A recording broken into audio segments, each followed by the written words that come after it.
Hello, everybody. Ja, Lichtdemokraten Hey, sind good wir rechts. afternoon.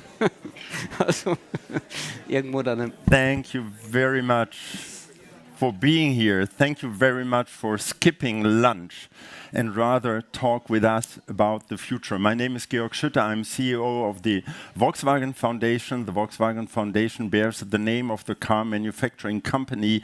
However, we are an independent foundation that supports science and research in the state of Lower Saxony, in Germany and beyond, and we do that in the interest of the public.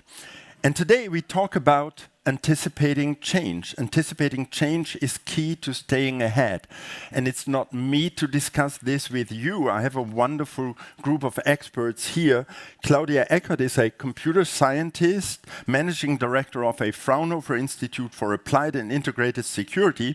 And since this year, she has also been president of ACATEC, the German National Academy of Science and Engineering. Next to her is Joël Mézot. Joël Mézot has been president of the ETH in Zurich, one of the outstanding technical universities in Europe. He's a trained physicist. He has intensified ETH policy-relevant research, both at the Swiss and at the international level. If we move further, Nicola Fuchs-Schündel is president of the WZB, the Berlin Social Science Center, and she is a professor of macroeconomics and development. And she's also received, among others, Germany's highest scientific award, the Gottfried Wilhelm Leibniz Prize. And last but not least, next to her is Norbert Holtkamp.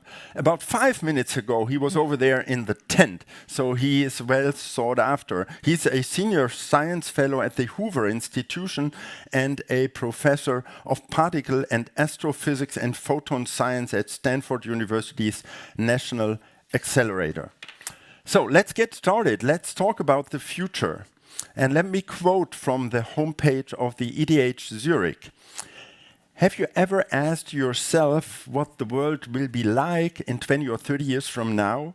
Will science fiction of today be the reality of tomorrow? What will the future world look like?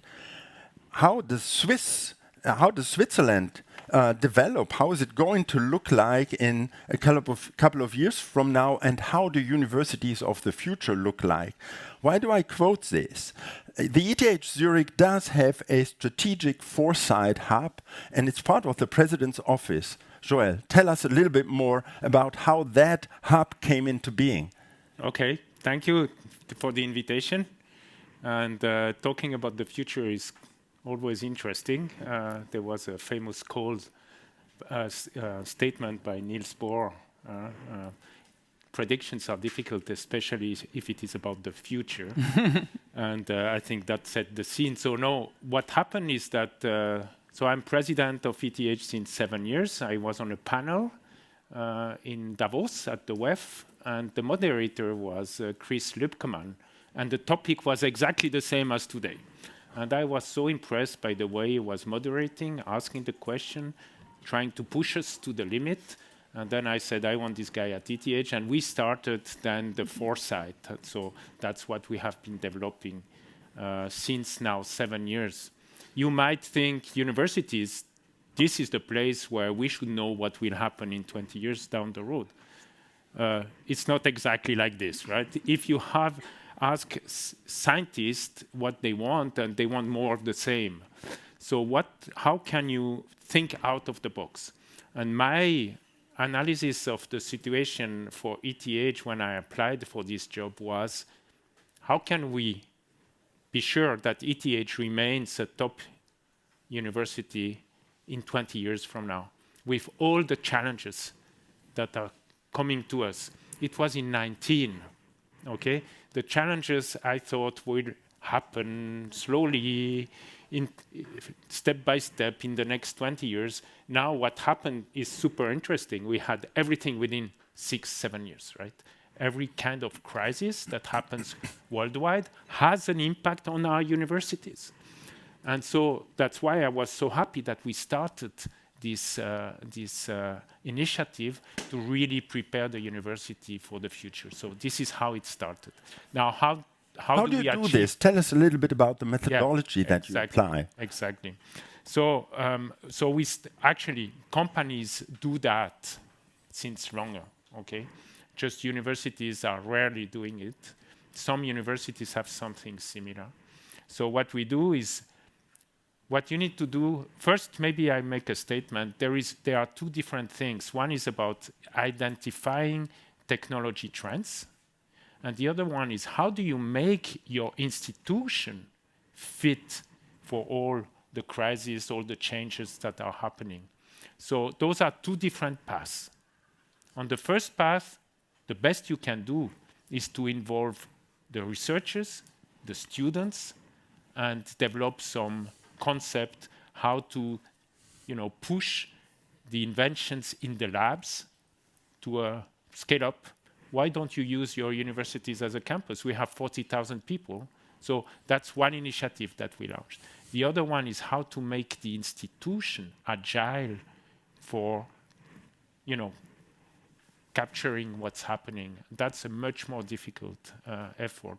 Something that happened is during COVID, we learned that we can do it, actually. We were able, all universities, to make projects within a few weeks, months, that would take usually 2 or 3 PhD students' time, which means 5 to 10 years. And I just want to give you one example.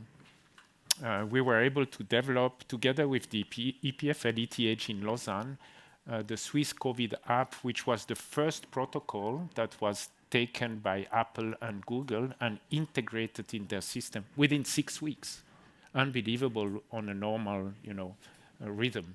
And so we played on this time to develop ideas. How can we face the future together? And so we play on the collective intelligence. And that's what Chris has been doing, workshops, starting with 100 ideas that we then bring down to 50, and then that we at the end ended up with 10 to 15. And then I can explain later how we push this agenda. Terrific, thank you very much. Arcatech is following a similar line with regard to technological change. Arcatech does have a technology radar that tries to at least perceive the public perception of different technologies in order also to get a sense of the future. Claudia, tell us a little bit more about Arcatech's activities, and then we talk about institutional change later. Okay, very nice to be here, thanks.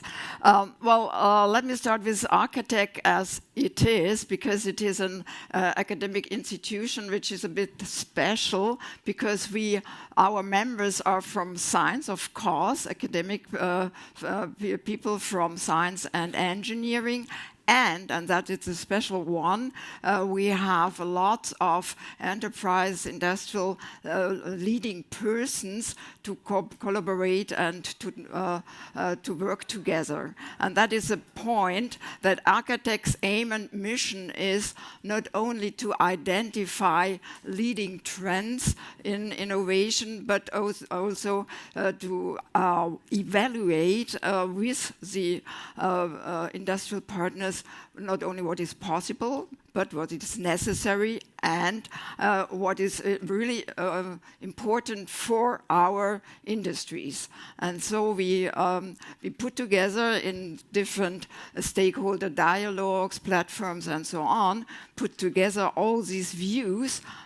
We have similar activities with all these screening and something like that, but putting together academia and industry to come up with recommendations for politics. That is Arcatech's main mission, to advise the government, to advise what to do, what is of most importance. And of course, in order to lead a country like Germany, it would be wonderful to know more about the future. The Chancellery did invite Arcatech to prepare a sort of regular summit, which for the first time in this legislative period took place 2 days ago. How do you prepare for such a meeting with the Federal Chancellor in order to advise him about future developments? Well, of course, we are not out of the blue doing that, because We already had a portfolio process with all the stakeholders, academia as well as industry. We already identified the most important topics we see, and that is something, and we compare it, we do some sort of evaluation, which kind of technology readiness level is there for specific technologies, where is a gap in Germany for specific key technologies, and how long does it take to go to market with these kind of technologies, just to collect the input to say, well, here's a gap. If you want to be more sovereign, that is a big saying in Germany, you know, or Europe. If you want to be more sovereign in these kind of technology or fields of technologies, you have to spend funding money into that, because there is a good chance to not only to catch up, but to reach a leading position. And other things can be with a lower priority, because it's already made in a mature technology level, and it's not so important for us. So we have an evaluation of technology, we have an evaluation of what had going on during the last years and what is needed for the future. And that is written down and discussed with the Chancellor. Well, Norbert, Stanford University and the Hoover Institution is a couple of thousand miles away from the White House. And yet, every year you publish, or every other year, you publish the Stanford Emerging Technology Review, which claims to offer policymakers new insights into implications of cutting-edge tech. What do you do and how do you do this? Okay.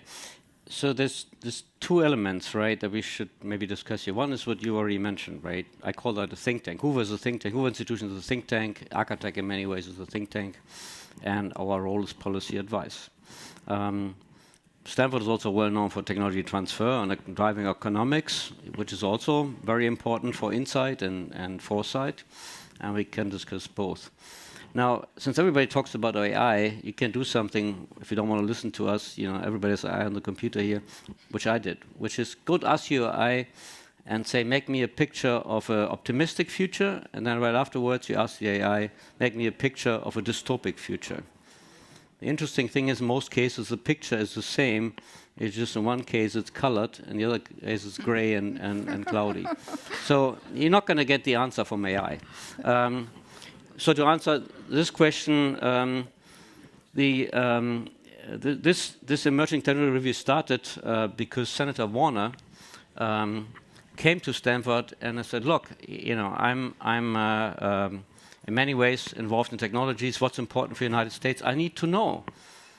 Tell me what's kicking, and tell me what I need to act on, given the race with China."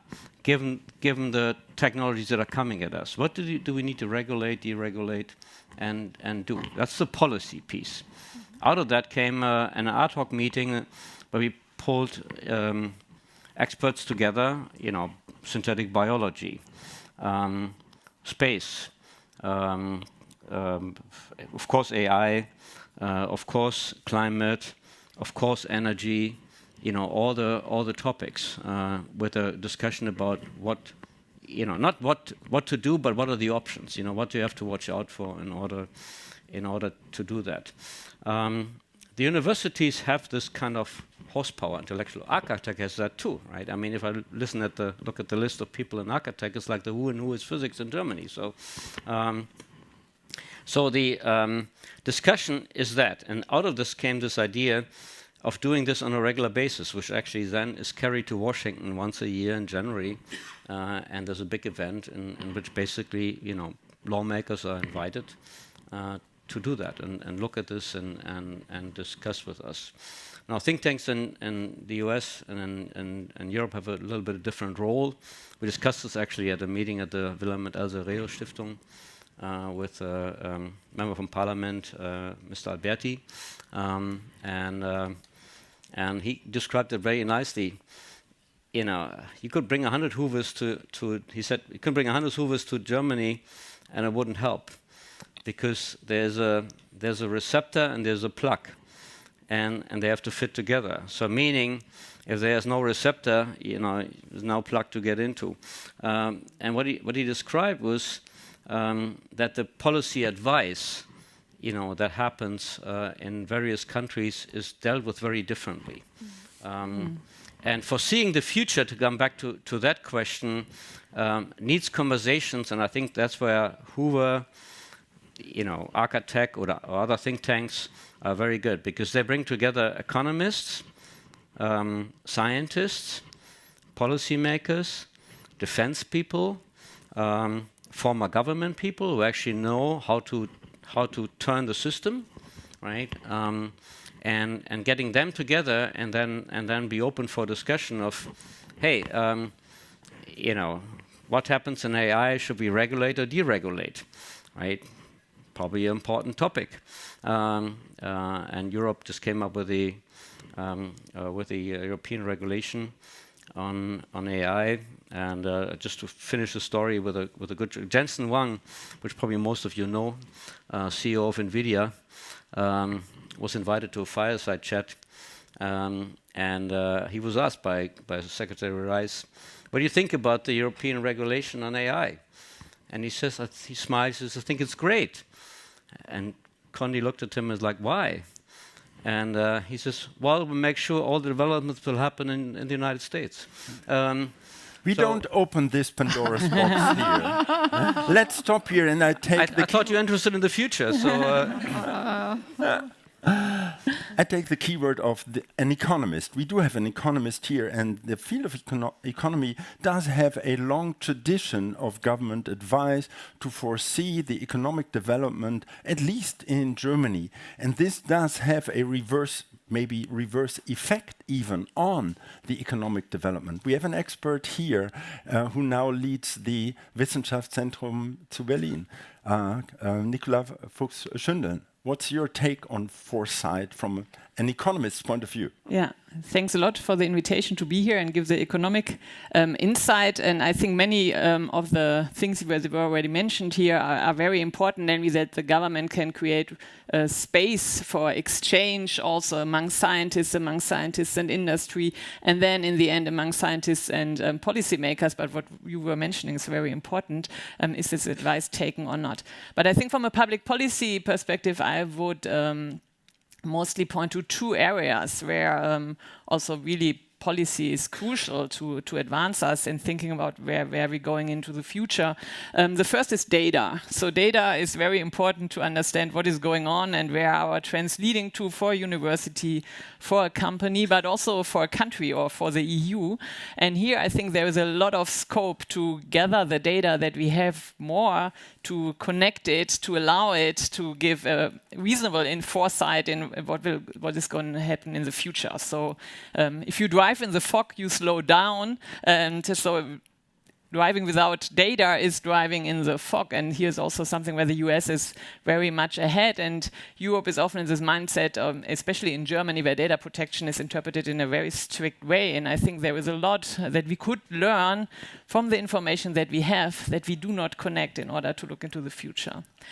And the second area where I think public policy is very important is to create room for experimentation. So we want to create foresight, but obviously when you look into the future, there will always be a lot of uncertainty. So that is inevitable. And also successful companies, they experiment a lot. And then some ventures, they work out and others don't. But that is clearly part of going forward. So first you need to have this mindset where you accept failure, which I would already put quote in quote, because you learn something from things that don't work out. And we won't advance if we don't try out things. And then also policy has to provide an environment where this experimentation is possible, so that you allow for dynamism, for example, in the labor market, where we have a much more dynamic labor market in the US, where people switch between companies, where companies can also lay off individuals if things don't work out. This is something that is in the German context very much seen negatively, but I think it's an inevitable part of moving forward, that we say workers can switch between companies, can switch between sectors, and that is a third thing that is very important. There's education, I think public education, so that we create a workforce that is flexible, that we create structure so that people can also retrain when they are 30, when they are 40, and all in all these dimensions. I think there's a lot of scope for improvement in Europe, and a lot of scope of what we can learn from the US. But if we talk about foresight in the German public policy space, it's a lot of identifying one industry and putting a lot of money into that. So it's a lot about thinking about specific industrial policies, and that often also means subsidies. And of course, government investment is important, and creating a government market is important. The DARPA in the US is a very successful model. But I think for public policy, the view should just more be, how can we create the ground so that the scientists and the firms can experiment, and that should be the main focus that often gets lost. Let's talk about action in a couple of minutes ago. Let's focus on data first. Economists do have a tradition to rely on data. If we look at the field of technologies, from you I heard that it is expert opinion that is being used, which to some extent leads to foreseeable results. If you look at the German high-tech agenda and look at other countries, they pretty much follow a similar tune. The hot topics of today are quantum, AI, fusion energy, you name it, and we all name the same. Innovation economists do have the concept of related variety. So they look into data and look into national specifics and see whether there is a sort of backdrop, a sort of basis for a given technology which everybody all over the world identifies. How would a technology resonate in an academic system, in an economic system, in the business world? How do you deal with your technology foresights and the type of resonance it might get, the type of related variety, the backdrop of capacity in a given country, in the US, in Germany? So what are the specifics? How can we take advantage of the key technologies which seem to be the same for every country? Thanks for that question. That's exactly what we try to advise the government. Well, you mentioned the high-tech agenda, which was kicked off just recently. They have these key technology areas, which are all the same. I agree, but, and that is what you want to hear from me, we already had some sort of road mapping ideas. It's not written down yet, but we are still already discussing that with all the stakeholders from research and industry. What is our excellence in all these topics? Look at quantum computing, for instance. We are very good in science, but we need more to come up with a quantum computer, all the stacks and so on. Energy, fusion energy, we are good in different technologies there, and we already advised, and it was part of an agenda that was already announced, how to go with the next steps to benefit from the excellence we already have in research, in startups. That is a big point. We have already startups in some technologies and put them together, and that's the next steps. We advise to build innovation hubs for accelerate all that, because we also think that doing experiments in early stages is very, very fruitful, and government has to invest in that. And just to point out, not do everything in AI is the same. We don't want to invent next large language model or something like that. We just identified Well, the most important thing is industrial AI. Most important thing is combining it with robotics and AI. And the next step is doing some sort of industrial AI and combination with cyber physical systems which act interactively. So we have knowledge, we have industry on that. They have a need to go the next steps. We have researchers doing research on that, so we bind that together. And that's what we advise, not doing everything, but focus. Focus is a point, focus on these topics we are really good in, and we can make the next step. Norbert, would that lead to knowledge advancement from a national point of view and to value creation and valorization in a given country? Or are people on the West Coast just happy to know what everybody in Germany does? They follow the same tune, and people on the West Coast laugh and say, wonderful, they use our basic technologies and try to catch up. So are they happy? Yeah, you're pretty happy at the West Coast. You know, it sun shines and there's wine and all that kind of stuff. So, but the question I think you're asking is different. The question is why they are ahead, right? So, is there a miraculous way of having better foresight? And one thing I see is in the US, which I personally actually very much like, there is an actual controversial discussion, right? So the other point of view is a valuable aspect. And I give you a couple examples that you're really not going to like, right? Climate. There's a consensus in Europe that climate is the biggest problem and CO2 reduction is the ultimate goal. We might even agree on that. But if you count the number of lives saved, data, for people that have access to cheap energy and therefore have a good life, is much, much higher than the number of people killed because of CO2. Now, is that long-term as perspective or not? That's a controversial point to be discussed, and it's not discussed. I'll give you another one. AI, and that's a really hard discussion. So where is AI going to happen, right? People in Europe say, oh, AI is, we're going to be, actually, it was on a talk show in German Sunday evening. I don't want to name the talk show, the person who said it, but he says, we're going to be leading in AI. And the question was why? Well, he says at the interfaces. That was the end of the discussion. My question is, in order to lead AI, what do you need? Chips, energy, and people. Okay. And data. Data, that's easy. Everybody has data. In the US. good data or bad data, but data. No, but help me. Fake data. For a little while, yeah. I do see an ambiguity in your answer. One is criticism of current policies, and the other one is looking into the future. No, the look in the future is a controversy that drives a better and more realistic look into the future. And that cannot happen by, we have a consensus vision of the future, and therefore that's what it's going to be. And then we are not even willing to measure whether we get there. So how do you avoid wishful thinking? And then Nicola comes in. Well, controversy.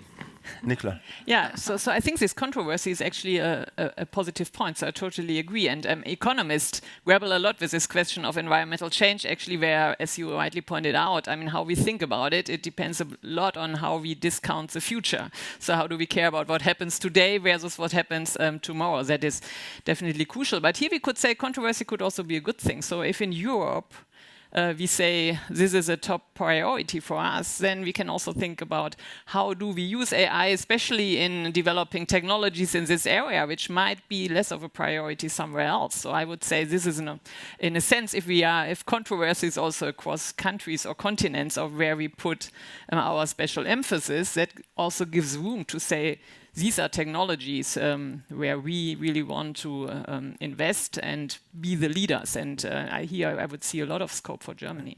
Well, the public policy focus is rather broad. Joel, you have the microcosm of a university. Does your Foresight Hub lead to critical debate within the university? different from everybody else, you do stakeholder consultations, and the stakeholders are your students, if I'm not mistaken, and it's your faculty. Does this create a controversial dialogue on campus? Of course, if you know scientists, it's always controversial. And I would say controversy, yes, it's important. I just give an example.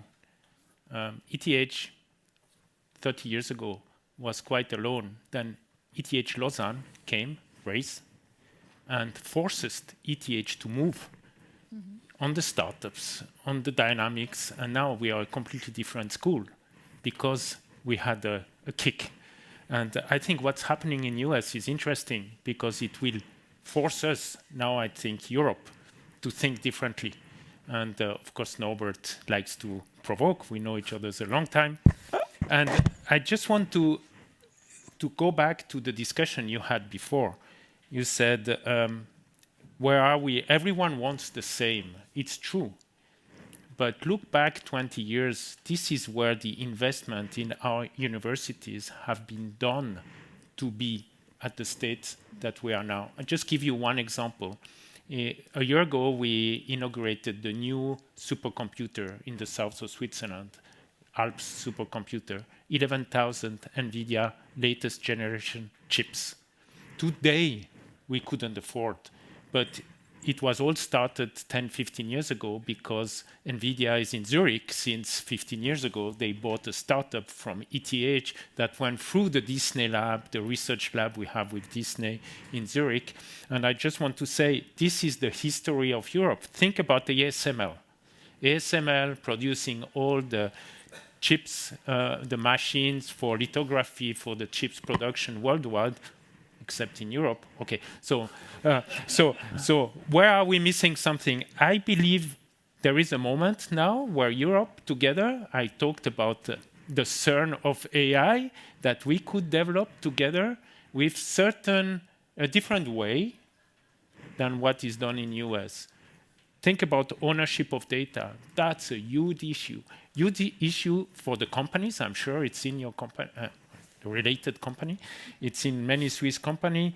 What are the next big things? We have some researchers that are talking about combining AI with quantum computer. Two methods that are exponentially growing. You put two exponentials together, you have something quite explosive. Let's address this point together, right? Now, this is what we do in our universities. I want to talk about the next step. So we build centers that are cross-disciplinary, where we involve the industry as well. I didn't mention that, but we have always the input of industry, just to be certain we develop in the right direction. Because you can do something and it's not usable, and then it's just dead.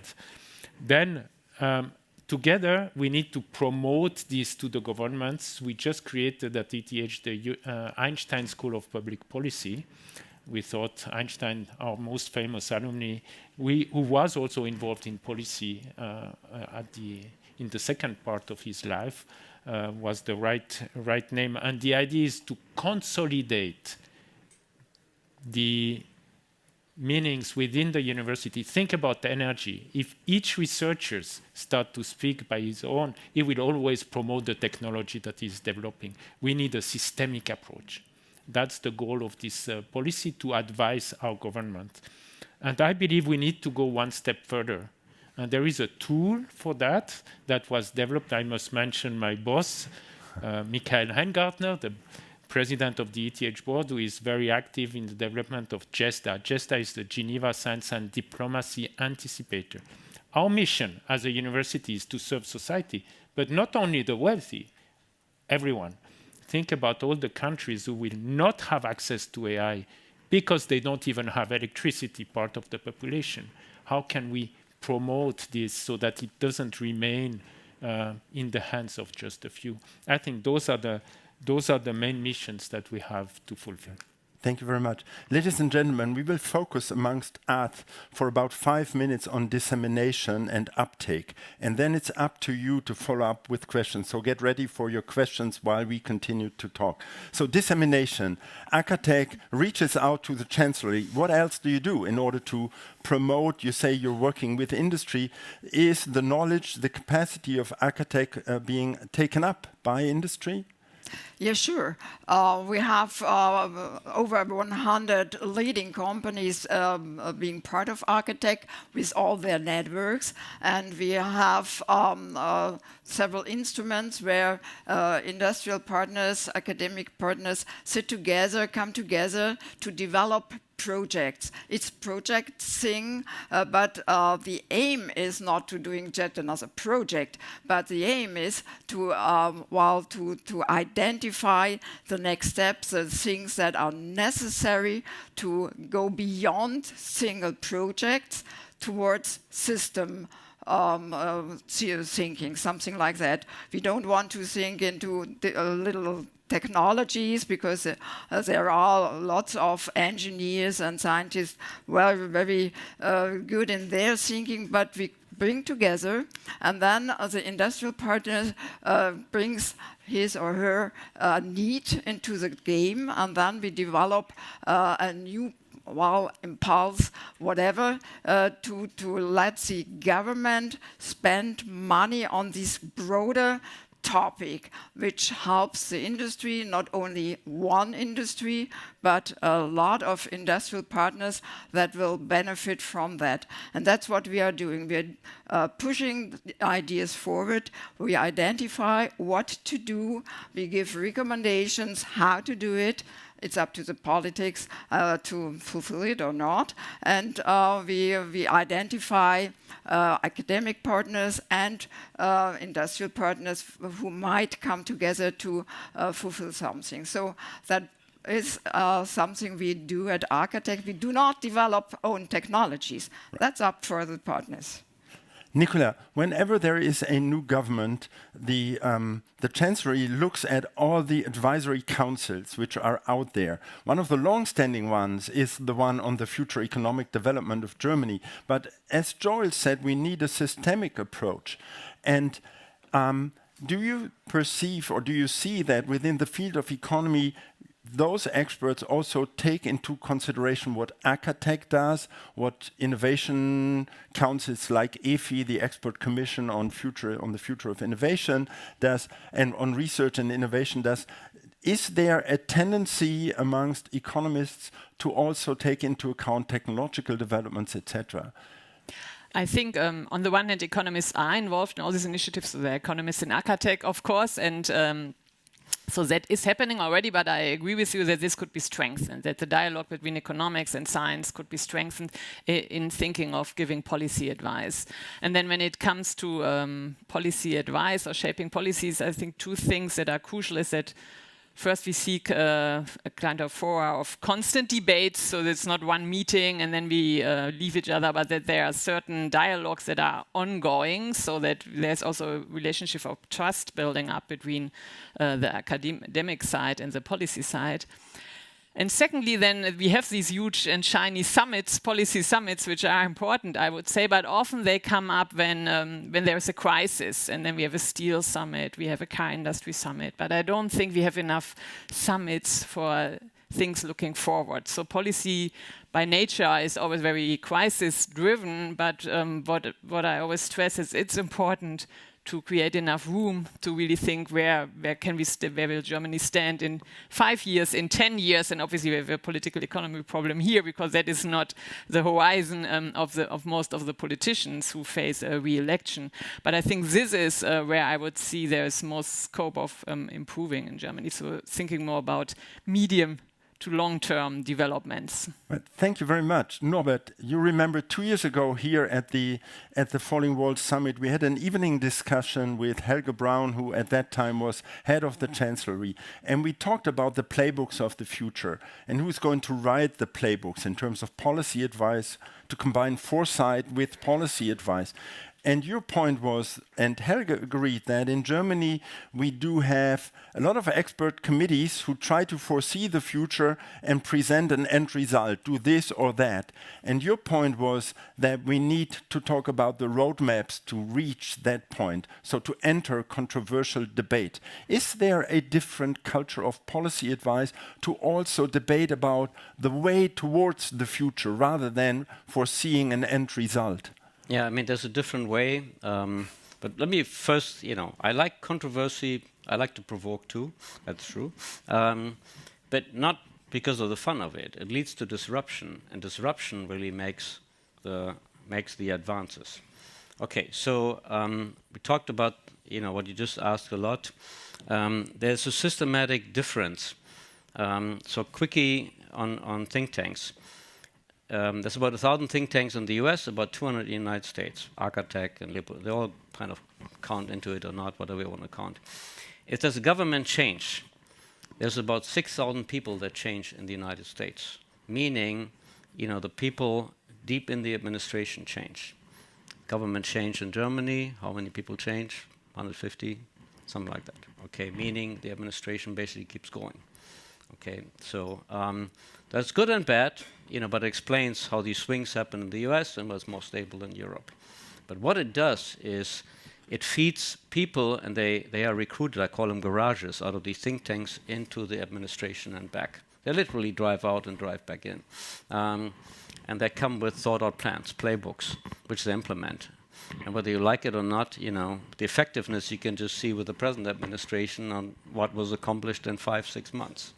Right, so it clearly is effect. So there's a way to do it, but it's not translatable easily into European or the German system. It's just not there. All right. Now the foresight, feels a little, if we were good at foresight, we wouldn't be standing here. Be somewhere on a big ship, somewhere in the Mediterranean or somewhere.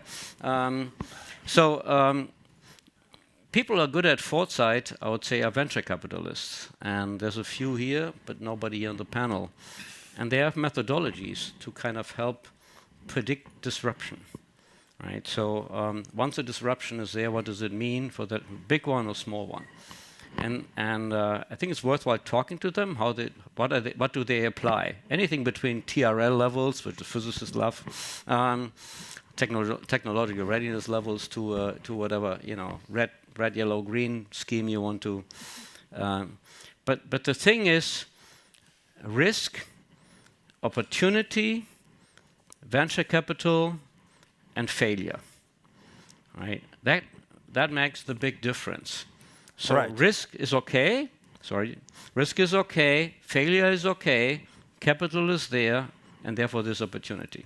Here is the formula. So what's your take on that formula and on foreseeing the future? Any questions, remarks? Joachim? There's a microphone coming. Please identify yourself for the rest of the audience. So Joachim Schulze, I'm one of the directors of systems medicine for the German Center for Neurodegenerative Diseases, and very much trying to find out how such an institute goes forward. I have a question that doesn't come up. We talk about innovation, and in my view, innovation needs freedom to operate, political freedom, and creativity. So going back to some of the statements that have been made on the panel, there are opportunities for Europe. And I would like to focus on Europe. So what do we have to change to have creativity, freedom of operation, and political freedom? And I really talk about democracy. That's what we need in science for innovation. That is a broad question which would lead to another 45 at least minutes.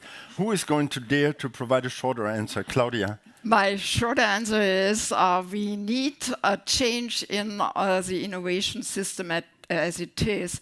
We need a change in all these very, very strict instruments to come up with projects and so on. We need another kind of thinking. And the time from application to money is much too long, and we have to be more agile. So we need a new kind of innovation system established in Germany. And a 30-second on democracy. I think we need economic growth for democracy, and that is why the topic here is so important, because we need it to give a positive perspective to people, to finance the investment in local infrastructure that we need and neglected so much. and also to avoid social tensions and also this anti-migration sentiment. So that's why I care so much about growth. I need to say the autonomy of research is so essential, because this is where the seed is for the next 10 to 20 years. At ETH, we give sufficient money to our professors, and this is a decision we made from my predecessors, and we continue to allow them to do this high-risk research. Because at the end, if it comes top-down, it's never going to be the right solution. I have 2 questions over there and 1 question by Sir Mark. Let's start over there. Yeah, Dimitri Momentenko, University of Oldenburg. I have a question about innovation. So we heard about pretty much the same fields, artificial intelligence, fusion, whatnot. These fields are all already exist.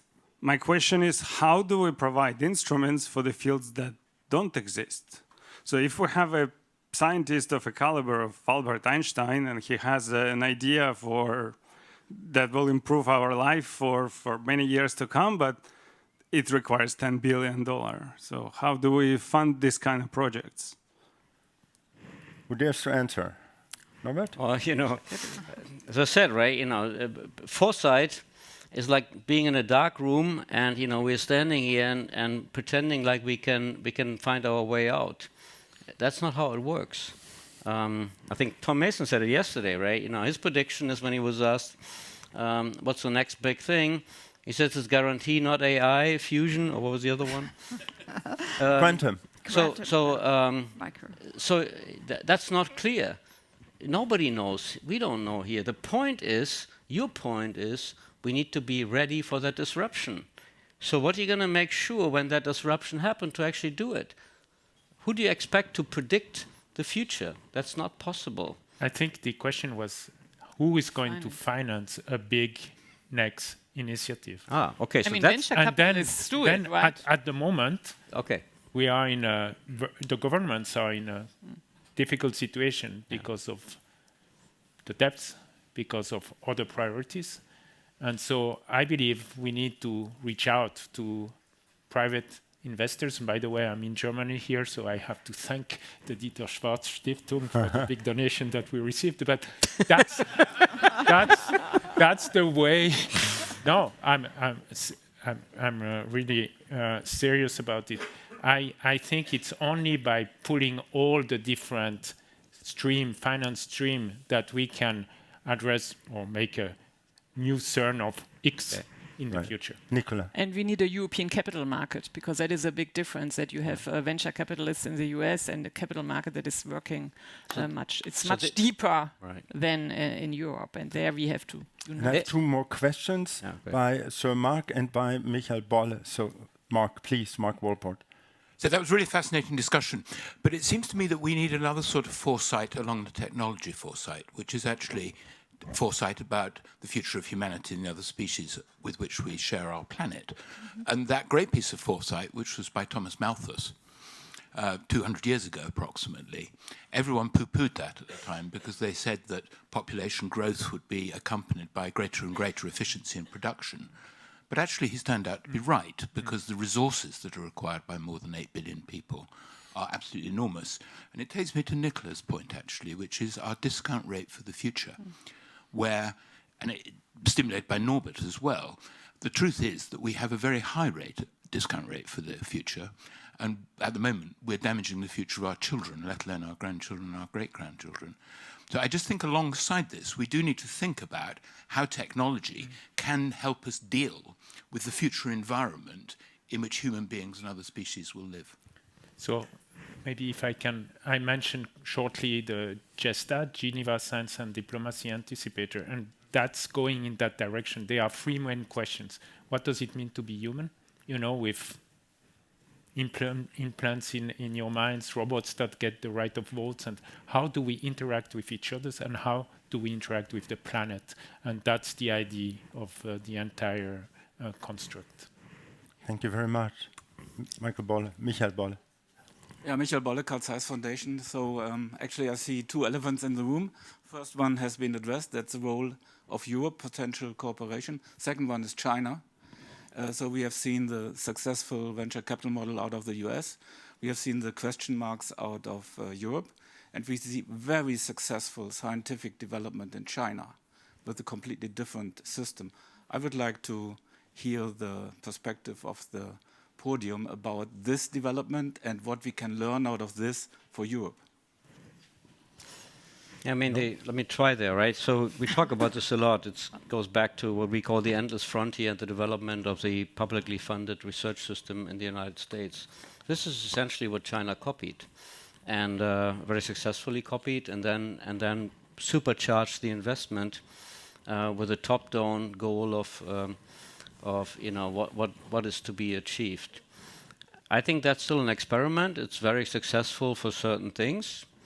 Whether that's societal success sustains is not clear to me, and the military one will probably play out in the next 10 or 15 years, unfortunately. So I'm not so optimistic, but Claudia. I would like to add, I'm not so optimistic either, because I think academia don't want to have a clear roadmap what to do. And that is something that is given out, to have a clear roadmap, but to elaborate until then and then. You want to have academic freedom. You want all these excellent heads to come up with own ideas to take part here. And to have all these strict regulations and this top-down, it's not a good idea in my eyes to have a top-down innovation strategy. You need the bottom-up power of all these excellent bodies, and then we come back to the funding thing, to set up long-term funding schemas that support that, but of course with competition, with cyclic reviews to come up with the most excellent results, but not driven from top down. That's my own opinion. Thank you very much. Ladies and gentlemen, time has come to an end. Thank you very much for spending the lunch break with us.